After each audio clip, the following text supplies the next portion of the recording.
صدر محترم اور محترم سامعین، آج کی اس پررونق اور پاک محفل میں خاکسار کو جس موقع پہ لب کشائی کرنے کا موقع ملا ہے وہ ہے میرے آقا و مولا حضرت محمد صلی اللہ علیہ وآلہ وسلم کا بچوں سے حسن سلوک۔ اگرچہ علم محدود ہے لیکن پھر بھی انسانی زندگی سے متعلق ایمان افروز واقعات کو اس تھوڑے سے وقت میں سمیٹنے کی کوشش کروں گا۔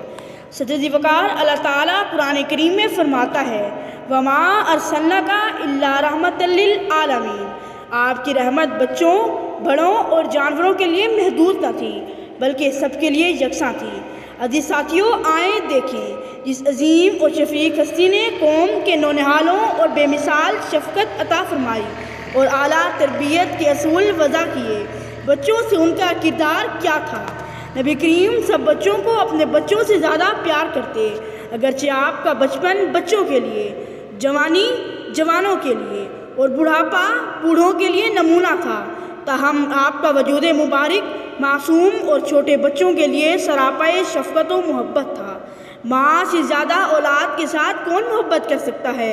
بچے سے ماں کی محبت مثالی ہوتی ہے، مگر صحابہ فرماتے ہیں کہ رسول اللہ صلی اللہ علیہ وآلہ وسلم کی وہ شفقت جو مخلوق خدا نے آپ سے دیکھی، خدا کی قسم کسی نے اپنی ماں سے بھی نہ دیکھی ہوگی۔ معزز سامعین، حضور صلی اللہ علیہ وآلہ وسلم دونوں جہانوں کے لیے رحمت ہی رحمت تھے۔ ان کا وجود مبارک جہاں بھی گیا وہ رحمت ہی برستی، بھائی چارے کی فضا قائم ہوئی۔ وہ عرب کے صحرا کی تپتی ہوئی ریت پر بسنے والوں کی راتوں رات تقدیر کس نے بدلی؟ کفار مکہ کی اذیتوں کا جواب اس نے سلوک سے دے کر ان کے دل جیت لیے۔ دنیا میں رحمت دو جہاں اور کون ہے، جس کی نہیں نظیر وہ تمنا تم ہی تو ہو، جس کی نہیں نظیر وہ تمنا تم ہی تو ہو۔ آپ صلی اللہ علیہ وآلہ وسلم کے بچوں سے محبت کا اندازہ اس بات سے لگایا جا سکتا ہے کہ حضرت زید بہت چھوٹی عمر میں حضور کے پاس آئے، لیکن آپ کے محبت بھرے سلوک اور بے پناہ شفقت کی وجہ سے اپنے ماں باپ کو بھول گئے۔ جب ماں باپ لینے آئے تو حضرت زید نے ساتھ جانے سے انکار کر دیا اور کہا کہ حضور صلی اللہ علیہ وآلہ وسلم کی غلامی پر 1000 آزادیاں قربان۔ اللہ اللہ، کیا پیار دیا، کیا محبت دی کہ ایک بچہ